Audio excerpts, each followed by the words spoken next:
guys, yan. Yan ang OOTD ko sa work. Fairness, importante yun. Yan. Chef jacket. Siyempre apron. Plugs. Aking OOTD sa work. So, punta na tayo sa big check. Kailangan ng tubig. And coffee. Pangpagising sa umaga. Yan.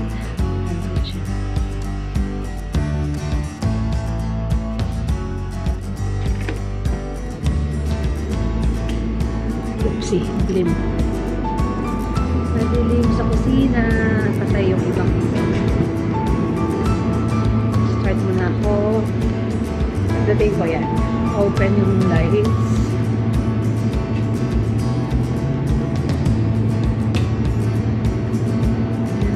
Sa mga ilaw.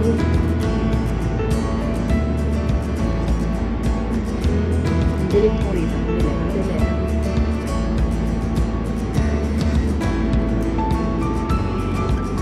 Oven. Kailangan natin open to. Kasi gagamitin natin para habang nag-set up tayo. Hindi start na siya minute. So, open. Oven. So, steamer. Start na rin para uminit siya. Then, buksan natin yung mga griller.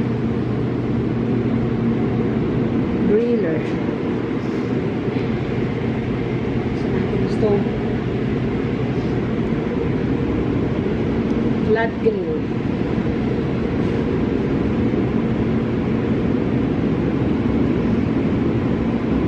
And deep fryer. So guys, yan. Ito yung kitchen namin.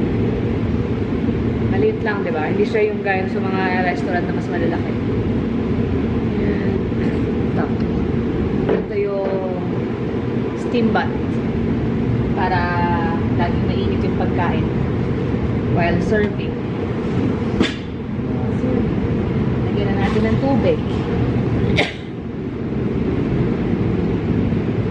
Actually guys, sa restaurant, ibang-iba ang trabaho compared din sa senior homes.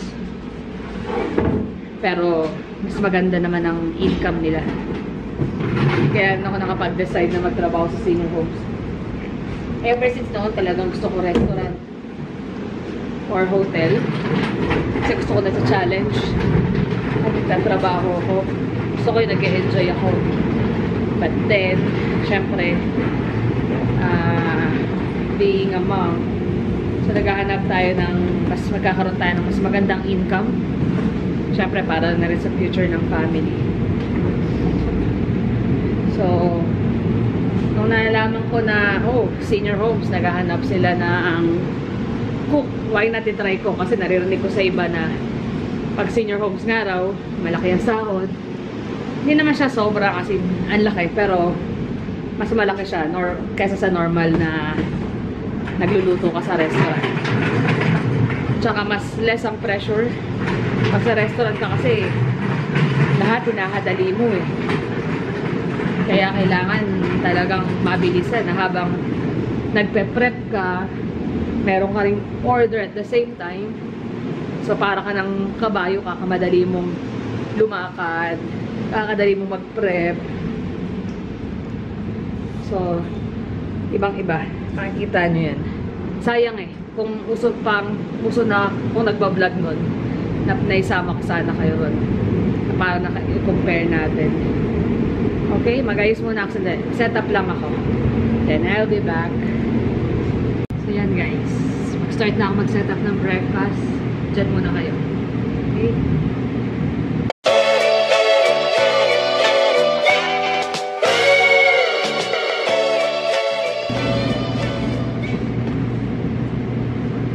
Yan guys. Kuha ko ng mga pot. Kasi magluluto tayo ng oatmeal. Actually, dito sa Noxe, may mga diet sila.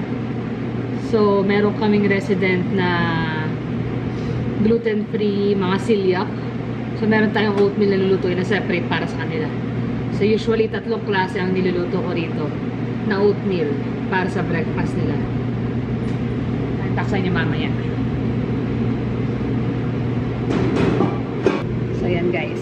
Almost done na setup. Kailangan ko na lang ng scrambled egg at saka poached egg. Kailangan ng fruits. Grapes, strawberry, blueberries, cantaloupe, honeydew. Yan, oatmeal.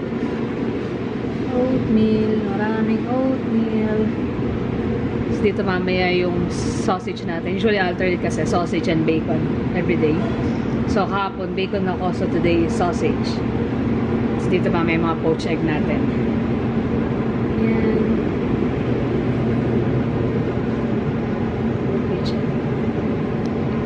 Sensya nang hirap mag-vlog. Lalo kasi pag-oras ng trabaho, diba?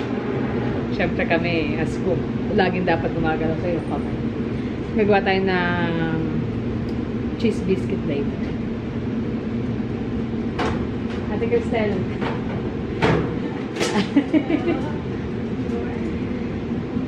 Yan, si Ate Cristel, kasama ko ngayon. Siya magsaserve. Dalawa pa lang kami dito sa kusina. 6:30 pa yung dalawang server. So, see you mamaya.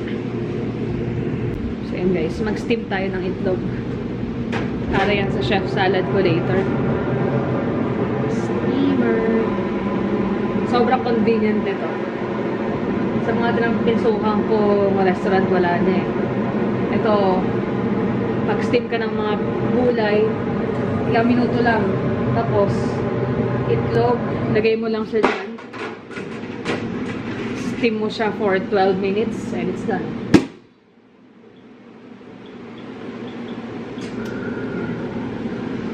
Tsaka look guys. Ang laki ng lutuan namin ng soup. Ah, diba? Pwede nga ako sumakay dyan sa loob eh. Kasyang-kasya ako sa loob pag sumakay ako. Actually, pag nagtatrabaho ko ang shift ko kasi rito, 2 days na pang umaga, 2 days na afternoon. So, pag afternoon, niluluto na namin yung soup. Then, ang entry nila mas heavy sa gabi, unlike sa umaga. Umaga kasi sila, yan, usually itlog, sausage or bacon, fruits. Then, sa lunch naman, mostly mga pasta, sandwich, soup, usually ng mga pagkain nila, mga salad.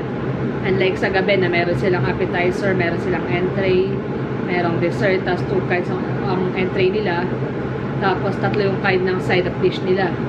So, mas maraming trabaho sa hapon. Might be sa susunod, mag-work ako ng afternoon next Saturday.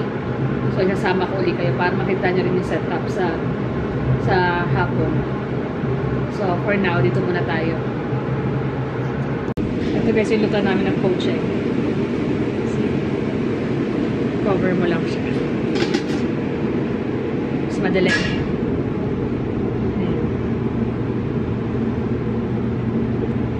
Mas madali itong pagluto ng poached na to kasi sa traditional. So, ayan. Yun ako sa kusina. Pabalik-balik ako back and forth, back and forth. Kasi gagawa rin tayo ng cheese biscuit para sa chef salad ko later for lunch.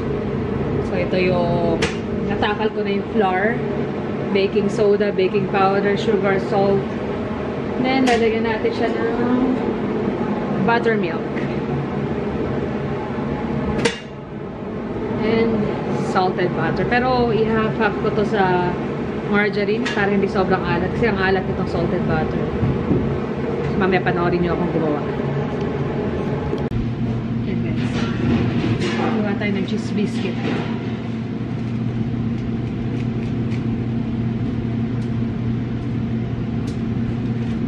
Nag-grate ako ng butter para sa biscuit natin.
ready na. Nag-assemble na ako ngayon ng chef salad. So guys, hindi ko na napakita sa inyo yung paghihiwa ko ng mga ingredients ko for chef salad. Kailangan ko ng egg, cheese, ham, turkey, cucumber, tomato, lettuce, tsaka shredded carrots. Mamaya pag na-assemble ko na siya, pakita ko sa inyo. Siguro gagawa ko ng around 40 orders. So kailangan naka-plate na siya. Para later, ilalagay ko na lang siya sa fridge, kukunin na lang ng server, lalagyan nila ng biscuit. Then yung other entry natin would be a broiled hamburger with cheddar cheese and fries. So yun, mamaya na natin gagawin yun. Unahin ko muna to. Kasi gagawa ko ng dessert mamaya. Ang dessert nila for lunch is rice pudding. Para siyang ginataang mais, pero wala siyang mais. Malagkit na kanin lang, milk, coconut. Yun. So mamaya, pakita ko sa inyo.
Ayan na guys, set up na yung chef salad. That's how it looks like. So, gawin ko na yung order ko. And sana hindi ganun ka-busy para mamaya mapakita ko sa inyo yung lunchtime. Ayan. Sorry guys, pauwi na ako. Hindi ko na kayo na-update kanina dun sa lunch. Kasi naging busy. Ang dami pang gagawin. So, naghahol ako sa oras. Ayan, pauwi na ako. Yan, kanina madilim pa eh. Ngayon, tingnan nyo, ito yung lodge. Yan yung mga rooms ng matatanda. Yan na. Namamatay na yung mga flower. Fall na, ayan. Sayang. Pero, tomorrow or might be next week, try kong i-vlog ulit. Then, siguro pag-isahin ko na lang. Para makita nyo. So, dito na ako sa car. Pauwi na ako. Sorry talaga. As in, sayang kanina sana nakita nyo paano yung nangyayari pag lunchtime. Busy kasi mag-isa ko lang akong kasama. So, 5 ang server na kasama ko that time. So, yung order, dire-diretso. Hanggang sa nakalimutan ko na i-vlog uli. Sabi ko, update ko kayo. Pero siguro next time. Marami pa na mga oras. Yan, samahan nyo ako. Uwi na tayo para makapagpahinga na. So, pakita ko sa inyo yung biyahe ko pa uwi.